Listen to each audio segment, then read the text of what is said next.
اعوذ باللہ من الشیطان الرجیم الحمد للہ رب العالمین والصلاة والسلام علی اشرف المرسلین سیدنا و نبینا محمد وعلی آلہ واصحابہ وازواجہ وذریاتہ وآل بیتہ اجمعین ومن تبعہم بإحسان الی یوم الدین اللہم اجعلنا منہم یا ارحم الراحمین آمین یا رب۔ اعوذ باللہ من الشیطان الرجیم رب اشرح لی صدری ویسر لی امری واحلل عقدۃ من لسانی یفقہوا قولی اللہم اجعل هذا لوجهك الکریم لا ریاء فیہ ولا سمع یا رب العالمین ربنا تقبل منا انک انت السمیع العلیم وتب علینا انک انت التواب الرحیم آمین یا رب العالمین والسلام علیکم ورحمۃ اللہ وبرکاتہ۔ الحمدللہ، سورۃ البلد مکی صورت ہے، مکی میں نازل ہوئی ہے ہجرت سے پہلے، اسی لیے وہ صورتیں جو ہجرت سے قبل نازل ہوئی ہیں ان کو مکی صورتیں کہی جاتی ہیں۔ الحمدللہ، یہ صورت قسموں سے شروع ہوتی ہے، ایک کے بعد ایک۔ قسموں کے بارے میں پہلے بھی عرض کر چکا ہوں کہ کچھ قسمیں تو واضح ہوتی ہیں، کچھ واضح نہیں ہوتی، اور جو واضح نہیں ہوتی ان کے بارے میں لوگوں نے اپنی اپنی رائے، اپنی اپنی باتیں کی ہیں، لیکن کوئی حتمی بات نہیں کسی نے کی ہے۔ ایسا بھی ہو سکتا ہے تو ایسے بھی ہو سکتا ہے، تو ایسے بھی ہو سکتا ہے۔ پچھلی صورت میں ہم لوگوں نے پڑھا تھا کہ ایک سوال اللہ تعالیٰ نے قسموں کے بعد رکھا، کیا ان عقل والوں کی ان قسموں میں کوئی نشانی ہے، کوئی ایسی چیز ہے سورۃ الفجر میں، کیا ان میں کوئی قسم عقل والوں کے لیے ہے؟ در حقیقت اس کا جواب میری نظر میں ہے ہاں، تمام قسموں عقل والوں کے لیے تمام قسمیں۔ اللہ تعالیٰ نے جو باتیں کی ہیں ان کے بعد وہ اس بات کی صداقت ہے کہ یہ تمام باتیں درست ہیں۔ ویسے بھی اللہ کی تمام باتیں درست ہیں جو بھی اللہ نے نازل فرمائی ہیں۔ قسموں کے بعد جو باتیں کہی گئی ہیں اس کے بارے میں تو اور بھی شک و شبہ سے بالا ہونا چاہیے، اور ہے ہم الحمدللہ۔ برکیف یہ صورت جیسا میں نے عرض کیا کہ مکی ہے۔ پہلی قسم مکہ کے شہر کی ہے، جہاں انسان تو انسان، پیڑ پودے اور چرند پرند بھی امن میں ہیں۔ وہاں آپ صلی اللہ علیہ وسلم پر ظلم کیے جانے کو وہیں کے لوگوں نے حلال کر لیا ہے۔ میری اپنی رائے ہے یہ۔ اس قسم سے پہلے نہیں، اس غلط حرکت کے انکار کی طرف ہے، اس کی طرف اشارہ ہے کہ جو کچھ تم کر رہے ہو یہ غلط ہے۔ دوسری قسم غالباً اس امن والے شہر کے بسانے والے باپ اور بیٹے کی ہے، ابراہیم علیہ السلام اور اسماعیل علیہ السلام۔ یہ بھی کہا گیا کہ یہ قسم آدم علیہ السلام اور ان کے اولاد کی ہے، واللہ عالم۔ باپ اور جو اس کا بیٹا ہے اس کی قسم۔ ان قسموں کے بعد اللہ تعالیٰ وہ ایک ایسے شخص کو سامنے رکھ کے بات کر رہے ہیں جو وہاں مکہ میں موجود تھا، بہت مال والا تھا، بڑی عزت والا تھا، بہت مال اس نے لٹائے، خرچ کیے اپنی شان اور شوکت کے لیے، اللہ کی رضا کے لیے نہیں۔ اور یہ ہم پیچھے ہم لوگ پڑھ چکے ہیں قرآن میں کئی مقامات پر کہ وہ لوگ جو اللہ پر ایمان نہیں رکھتے، آخرت پر ایمان نہیں رکھتے اور مال خرچ کر رہے ہوتے ہیں، وہ در حقیقت شیطان کے ساتھی ہوتے ہیں۔ اس آدمی کا اپنا تصور ہے، اس کا ذکر ہے، اور جو حالات ہیں اس کا ذکر ہے۔ اور پھر اللہ تعالیٰ نے یہ بات واضح کی کہ خود اپنے وجود کو سامنے رکھتے ہوئے تمہیں یہ گمان نہیں ہوتا کہ جس خالق نے اسے دیکھنے بولنے کی صلاحیت عطا کی ہے، ہدایت دی ہے، جبلی ہدایت کہ وہ پیدا ہوتے ہی اپنی ماں کی چھاتی سے لگ گیا، یا اچھائی و برائی کی، وہی اس پر کامل قدرت بھی رکھتا ہے، اسے دیکھتا بھی ہے۔ ہونا تو یہ چاہیے تھا کہ اپنے خالق کی بتائی کی راہ اختیار کرتا، دائنی طرف والوں میں سے ہو جاتا، اپنے آپ کو پریشر کوکر کی طرح ہر طرف سے بند آگ میں جانے سے بچا لیتا۔ کیسا ہے کیسی بد نصیبی ہے انسان کی، یہ لب و لباب ہے اس پوری صورت۔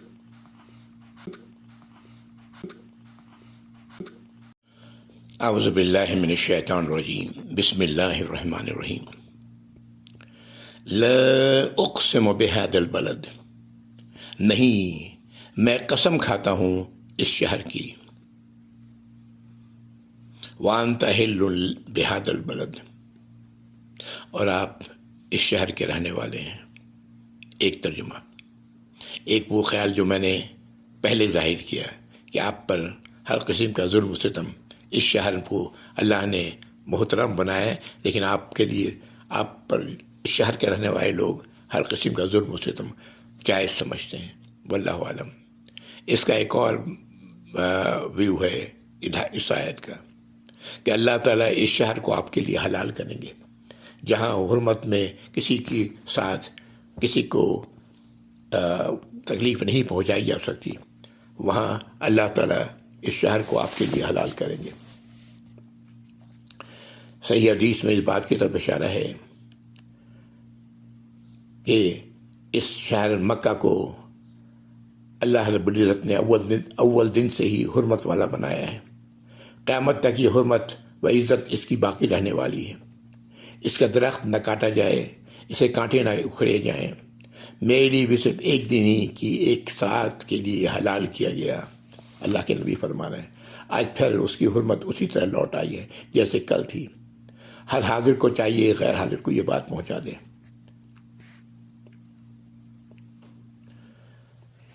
یہ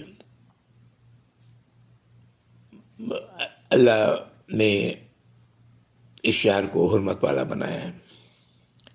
کوئی اگر یہ کہے کہ نبی کریم صلی اللہ علیہ وسلم نے یہاں قتل جدال یہاں پر کیا ہے،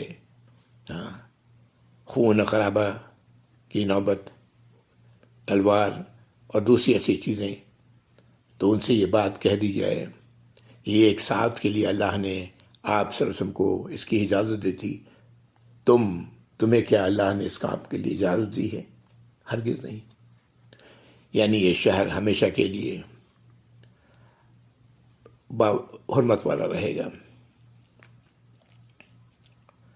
یہ آیت نمبر 2 تھی۔ وَوَالِدٍ وَمَا وَلَدَ، اور قسم ہے باپ کی اور اس کے اولاد کی۔ اسی کے بارے میں کسی نے کہا کہ یہ قسم آدم علیہ السلام ان کے اولادوں کی ہے، کسی نے کہا ابراہیم علیہ السلام اور ان کے بیٹے اسماعیل کی ہے، واللہ عالم۔ آیت نمبر 3 ہے۔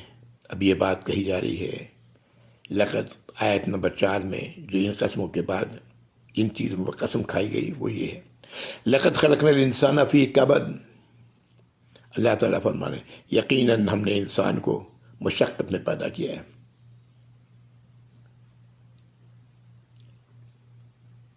ایحسب ان لن یقدر علیہ احد، کیا وہ اس بات کا گمان رکھتا ہے کہ اس پر کوئی قدرت نہیں رکھتا؟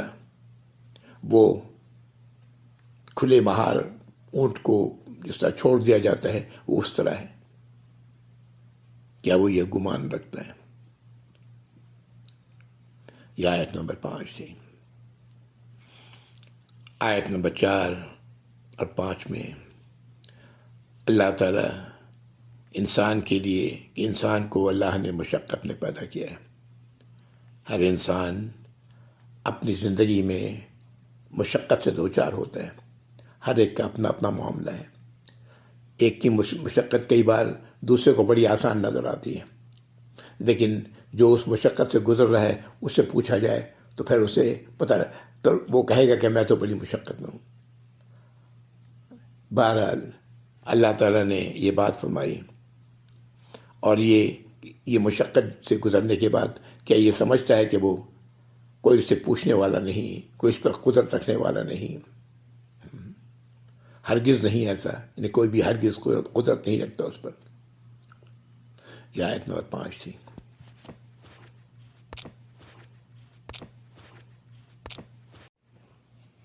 آیت نمبر 7. کیا وہ یہ گمان کرتا ہے ایحسب ان لم یرہ احد. آیت نمبر 6 یقول اہلکت مالا لبدا. یہ انسان جس کے بارے میں جس کی طرف اشارہ ہے اپنی شان و شوکت کے لیے مال کا خرچ کرنا، اللہ نے جس دنیا میں اقتدار بھی دیا ہے اس کی بات ہو رہی ہے کہ وہ کہتا ہے کہ ہم نے بہت سارا مال خرچ کیا ڈالا ہے. ایحسب ان لم یرہ احد. آیت نمبر 7. کیا وہ یہ سمجھتا ہے کہ اسے کوئی دیکھ نہیں رہا. آیت نمبر 8. اس بات کی دلیل ہے کہ اللہ تعالیٰ اسے دیکھ رہے ہیں. الم نجعل لہ عینین. کیا ہم نے اس کے لیے 2 آنکھیں نہیں بنائیں. ولسانا و شفتین. اور زبان اور ہونٹ، 2 ہونٹ. وہدیناہ النجدین. آیت نمبر 10. اور اس کی رہنمائی فرمائی 2 اونچائی کی طرف. 2 اونچائی سے کیا مراد ہے؟ کہا گیا کہ ماں کی چھاتی پیدا ہوتے ہی بچہ ماں کی چھاتی پر منہ مارتا ہے، یہ 2 اونچائی کی طرف ہے. پھر یہ بھی کہا گیا کہ یہ 2 اونچائی اچھائی و برائی ہے. اچھائی کا راستہ اللہ کے شکر کا راستہ، دوسرے برائی کا راستہ اللہ کی نافرمانی کا راستہ. ان دونوں کی طرف اللہ نے رہنمائی فرمائی. اور یہ بات زیادہ صحیح نظر آتی ہے اس لیے کہ اللہ تعالیٰ نے پیچھے بھی ہم لوگ سورۃ الانسان میں پڑھ چکے ہیں کہ اللہ تعالیٰ نے انسان کو اختیار دیا ہے، وہ چاہے تو شکر کرنے والا بنے، چاہے تو کفر کرنے والا بنے. واللہ عالم. آیت نمبر 10 تھی یہ. جس اللہ نے انسان کو آنکھیں اور بولنے کی صلاحیت عطا کی ہے، دیکھنے کی صلاحیت عطا کی ہے، تو کیا وہ خالق خود دیکھنے کی صلاحیت سے محروم ہے؟ نہیں، وہ تو دیکھ رہا ہے، ہر لمحے دیکھ رہا ہے. کوئی لمحہ ایسا نہیں اس کی کوئی مخلوق اس کی نگاہوں سے اوجھل ہو. یہ بہت بڑی دلیل ہے جو اللہ تعالیٰ نے سامنے رکھی ہے کہ ہم میں سے کوئی شخص ایسا نہیں جو اللہ کی نگاہوں سے اوجھل ہو. اللہ تعالیٰ ہر لمحے دیکھ رہے ہیں. انسان ہے جو غافل ہو جاتا ہے اللہ سے، لیکن اللہ تعالیٰ اپنی مخلوق سے ایک لمحے کے لیے بھی غافل نہیں ہے. اللہ کو نہ اونگ آتی ہے نہ نیند. سبحان اللہ. اللہ تعالیٰ نے اس پوری کائنات کو سنبھالا ہوا ہے خود. اللہ تعالیٰ قیوم ہے. آیت نمبر 11. فَلَقْتَحَمَ الْعَقَبَةَ. تو وہ تو داخل ہی نہیں ہوا گھاٹی میں، یا وہ داخل ہوتا گھاٹی میں، جو وہ ترجمہ کرے. وَمَا أَدْرَاكَ مَا الْعَقَبَةُ. اور تم کیا جانتے ہو کہ یہ گھاٹی کیا ہے؟ فَكُّ رَقَبَةٍ. کسی کی گردن کو چھڑانا، یعنی غلام آزاد کرنا. اور اطعام فی یوم ذی مسغبہ. یا ایسے دن جب بھوک سے کوئی انسان پریشان ہے اس کو کھانا کھلانا. یتیماً ذا مقربہ. وہ یتیم بھی ہو اور رشتہ دار بھی ہو، ایسا شخص مسکین ہے. یہ آیت نمبر 15 ہے.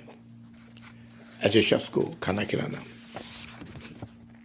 اور مسکیناً ذا مطربہ، یا مسکین ہے اور خاک نشیں ہے، اس کے پاس کچھ بھی نہیں،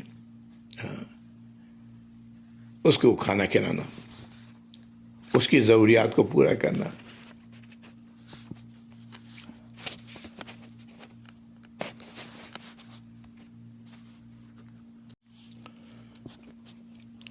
ایک حدیث ملتی ہے کہ اللہ کے نبی صلی اللہ علیہ وآلہ وسلم نے فرمایا جو کسی مسلمان کی گردن چھڑائے اللہ تعالیٰ اس کے ہر عضو کے بدلے جہنم سے آزاد کر دیتے ہیں، یہاں تک کہ ہاتھ کے بدلے ہاتھ، پاؤں کے بدلے پاؤں، شرمگاہ کے بدلے شرمگاہ۔ سبحان اللہ، کتنی بڑی سعادت ہے غلام کو آزاد کرنا، گردن کو آزاد کرنا۔ اب تو غلامی کا دور نہیں رہا، لیکن دوسرے کی مصیبتوں کو دور کرنے والا اللہ کے کرم و کرم کا مستحق بنے گا۔ قرضدار کا قرض ادا کر دینا، تاکہ اس کی جان چھوٹ جائے، جیسے خون بہا وغیرہ ہوتا ہے اس کا رقم ادا کرنا، اور اس طرح کسی کو قید سے آزاد کرا دینا، اور دوسری کئی شکلیں ہو سکتی ہیں۔ تو یہ الحمدللہ اس کے لیے بہت بڑی خوشخبری ہے۔ ایک اور روایت ملتی ہے جس میں اللہ رب العزت نبی کریم صلی اللہ علیہ وسلم فرماتے ہیں کہ اللہ تعالیٰ کے یاد کے لیے مسجد بنا، اس کے لیے اللہ جنت میں گھر بناتے ہیں۔ جو مسلمان غلام کو آزاد کرے اللہ تعالیٰ اس کا فدیہ بنا دیتے ہیں اور اسے جہنم سے آزاد کر دیتے ہیں۔ جو شخص اسلام میں بوڑھا ہوا اسے قیامت کے دن نور ملے گا۔ جو شخص اللہ کی راہ میں تیر چلائے خواہ وہ لگے یا نہ لگے، اسے اولاد اسماعیل میں سے ایک غلام کے آزاد کرنے کا ثواب ہوگا۔ اللہ نے ہم لوگوں کے لیے کتنی ہی مواقع رکھے ہیں، کتنے ہی ایسے اعمال رکھے ہیں جن کا کرنے کے بعد اس کا اجر ہم تصور نہیں کر سکتے۔ اللہ کے یہاں بہترین اجر ہے۔ یہ اللہ تعالیٰ انہیں کرنے کی ہمیں توفیق عطا فرمائے، مواقع عطا فرمائے۔ لیکن یہ بات ذہن میں رہے کہ اللہ کی نافرمانی سے بچنا زیادہ اہم ہے اللہ کی فرمانبرداری کرنے سے۔ ان کاموں کو کرنے کے لیے اللہ کی نافرمانی سے گزرنا صریحاً غلط ہے۔ اللہ کی نافرمانی سے ہر حال میں بچنا ہے، اور کرنے کا جو کام ہے جتنی استطاعت ہے اس کے مطابق کرنا ہے، جیسا کہ اللہ کے نبی صلی اللہ علیہ وسلم نے فرمایا کہ جب میں تمہیں کسی کام کے کرنے کا حکم دوں تو اپنی استطاعت بھر کرو، لیکن جب کسی کام سے روکوں تو رک جاؤ۔ وہاں پر کوئی استطاعت کا لفظ نہیں، رک جانا ہے۔ اللہ تعالیٰ ہم سب کو اس کی توفیق عطا فرمائے یا رب العالمین۔ ہمارے لیے دنیا میں اور آخرت میں دونوں میں اللہ رب العزت آسانی عطا فرمائے یا رب العالمین۔ ہم ان لوگوں میں شامل ہوں جو اللہ کی فرمانبرداری کرنے والے ہوں، اللہ کی نافرمانی سے بچنے والے ہوں، جن کو اللہ نے متقی کہا، ہم ان لوگوں میں سے ہوں۔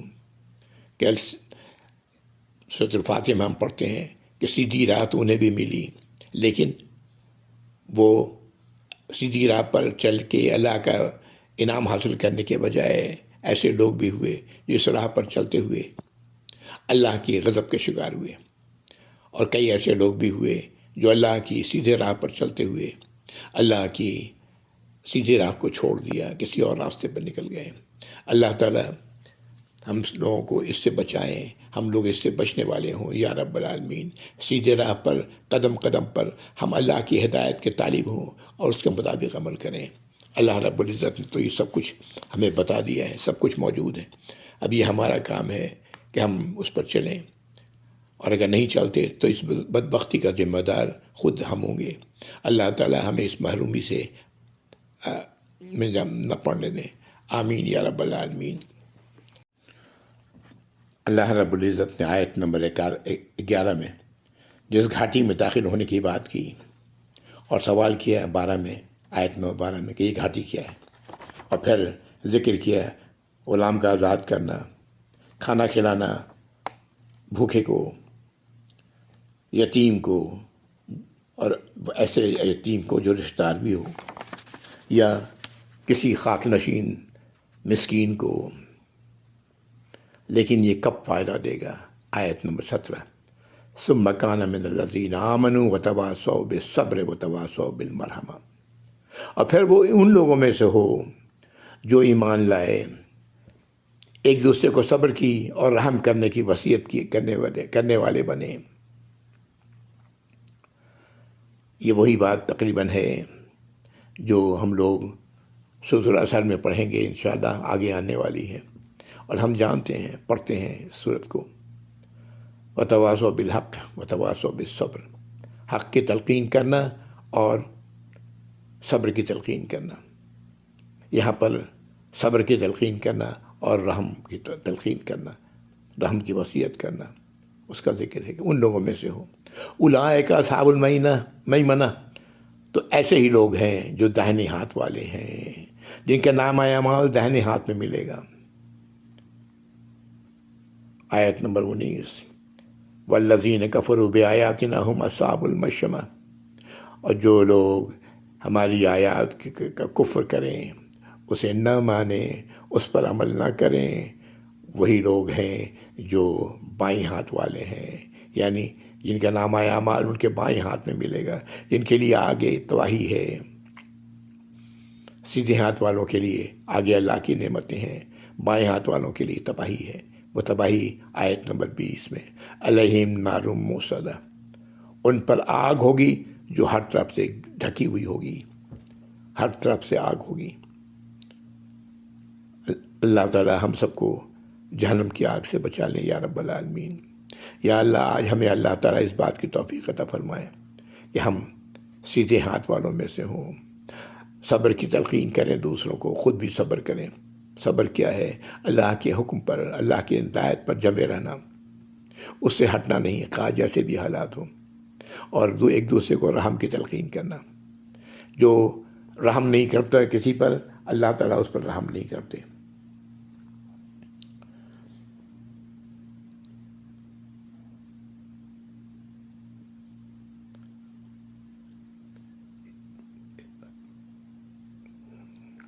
یہ اللہ تعالیٰ ہم سب کو اس کی توفیق عطا فرمائے یا ارحم الراحمین۔